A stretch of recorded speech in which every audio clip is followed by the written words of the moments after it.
Hi guys, and welcome to this video. I'm going to talk about 5 tips to improve your sleep. We're going to start with this right away.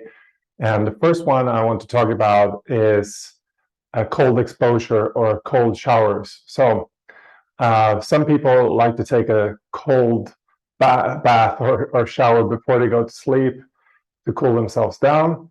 However, this can be counter benefit. What you want to do is actually take a cold shower in the morning, because that's going to help you to wake up. And why is that? Well, it has to do with core temperature and how the body reacts to cold and heat. So specifically a cold shower, what's going to happen is that in the morning, this kind of cold will create adrenaline in your body, which will make you wake up, and you will start to feel a bit more energized. And also the counter effect from the body is to actually raise your core temperature, and this makes us more awake. And this is physiology when you're sleeping, because when we're sleeping, we're actually dropping in core temperature. So what you want to do before you go to shower, and this is my second tip then, is actually have a hot bath or hot shower, sauna before you want to go to sleep. So what this actually makes is that you will increase a bit in body temperature, and what the body is going to try to do is to cool down as quickly as possible. And you can use this mechanism to fall asleep a bit faster, and hopefully you will sleep a bit better during the night.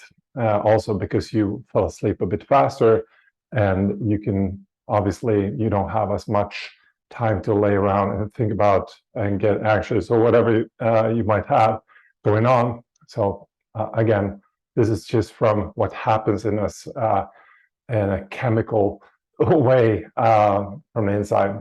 My third tips has to do with chemicals too, and it's coffee, how to use coffee and so on. And basically, many of us, we like to take a coffee the first thing we do in the morning when we wake up. For some people, it's very, very early. And what science tells us is that it is beneficial if we wait to take our first coffee and postpone that till at least 3 to 4 hours after we woke up.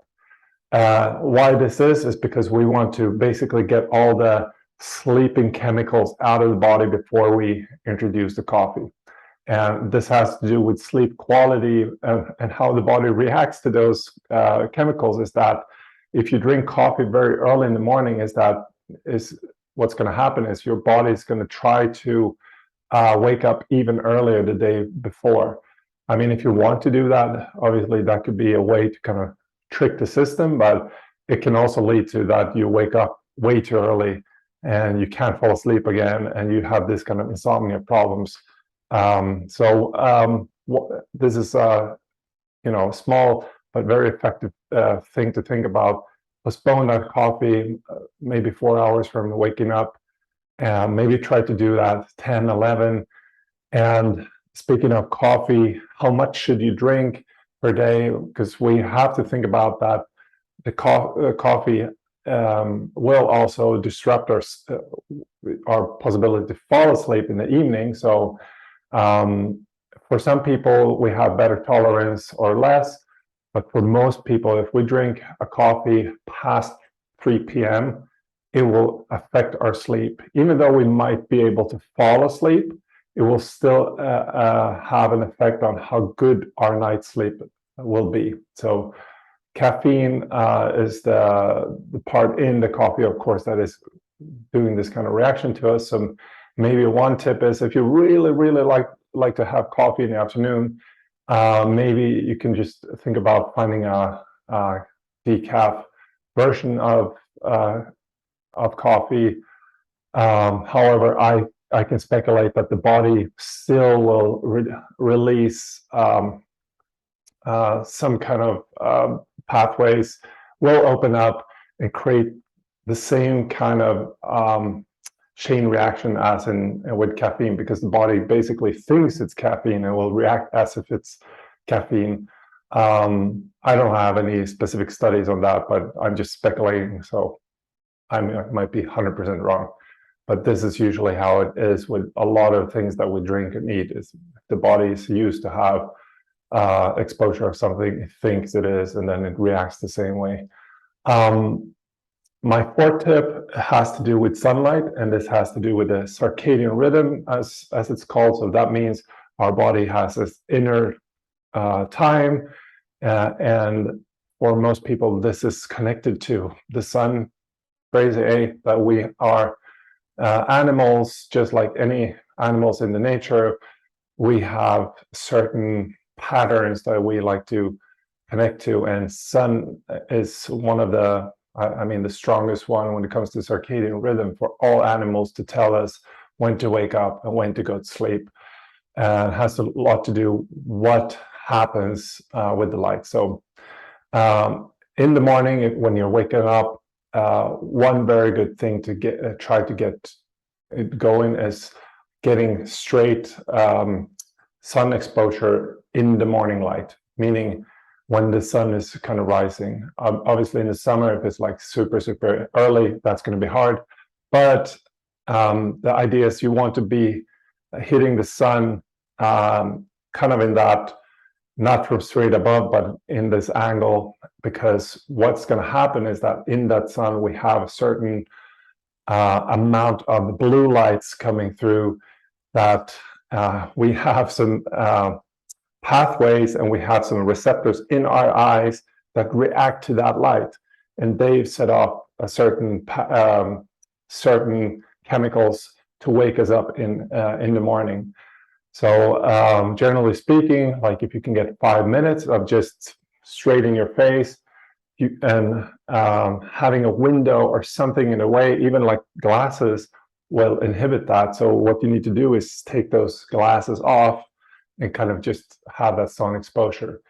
Obviously, not everyone can just sit around and chill around, but maybe you can incorporate this into a morning walk on the way to the office or to your job or to the gym, like just getting that sun exposure in your eyes.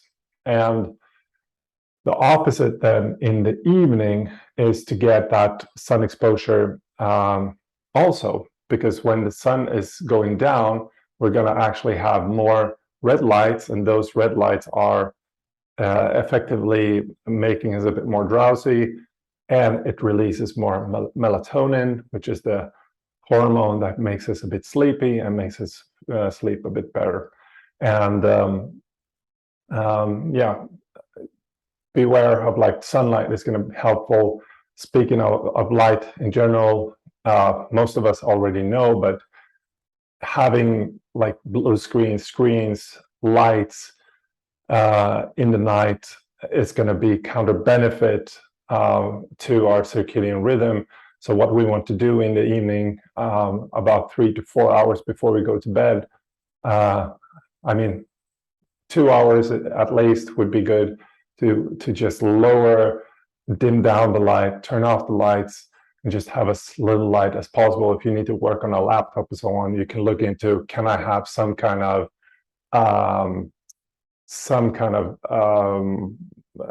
blocker, blue light blocker or something like that. My fifth tip is exercise and when to exercise. So it is also shown in the literature when it comes to exercise, it's good for us to do the exercise either in the morning, first thing. That's going to help us to wake up, and it really adrenaline again. You're going to feel more awake. Then we have also about like 3 to 4 hours after waking up, or about 7 to 8 hours after waking up. If you work out a bit later or like late in the evening, it might have this effect of keeping shooting those adrenalines up, and it takes longer time to come down. So you might feel a bit like the body has way too much adrenaline, and and it's way too warm to fall asleep, so it takes much longer for it to cool down. Obviously, having like a cold shower can help in that sense, but again, it can still have that counter benefit effect, right? Where you cool down for a second, but then it's going to raise the core temperature to counter benefit that cold, and then you have problems falling asleep in the night. And also has to do with like the sleep quality. So for some people, it's hard to exercise in the morning because of work schedule, families, and everything. But be aware of like that has an impact on your sleep. So what you can do is obviously try to figure out ways to, after exercise, try to just turn off all lights and try to get that core temperature to go down slowly or as quick as possible. And I have another sixth tip, and it has to do with alcohol. Alcohol is always going to disrupt your sleep. There are countless of studies, and even though you feel like for many it's like you have a glass of wine or so on, it makes you relax and you fall asleep, it actually has a counter benefit role of disrupting your sleep.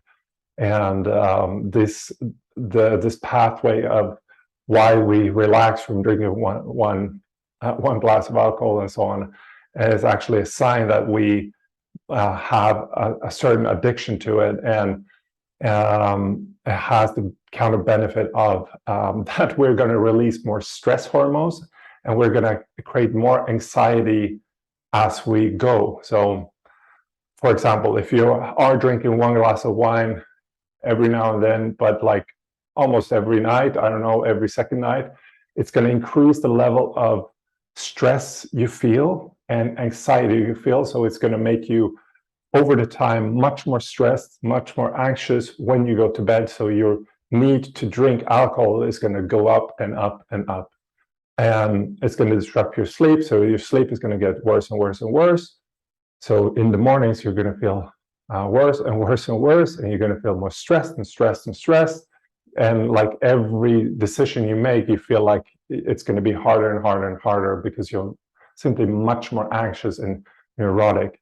And this has to do with how alcohol just basically releases all the stress hormones in your body and disrupts how your serotonin pathways and everything work. So be aware of that sixth tip. I know it's hard, and I'm not telling you you can never drink alcohol again, but if you have issues with stress, anxiousness, and so on, my tip is to try not to have alcohol in the evening to calm down, because it becomes this vicious circle.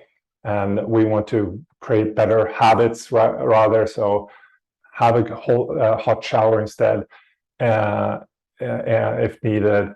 It's definitely less expensive than wine or alcohol, even though prices might be going up. But I hope these tips help, and sleep well, and see you soon again.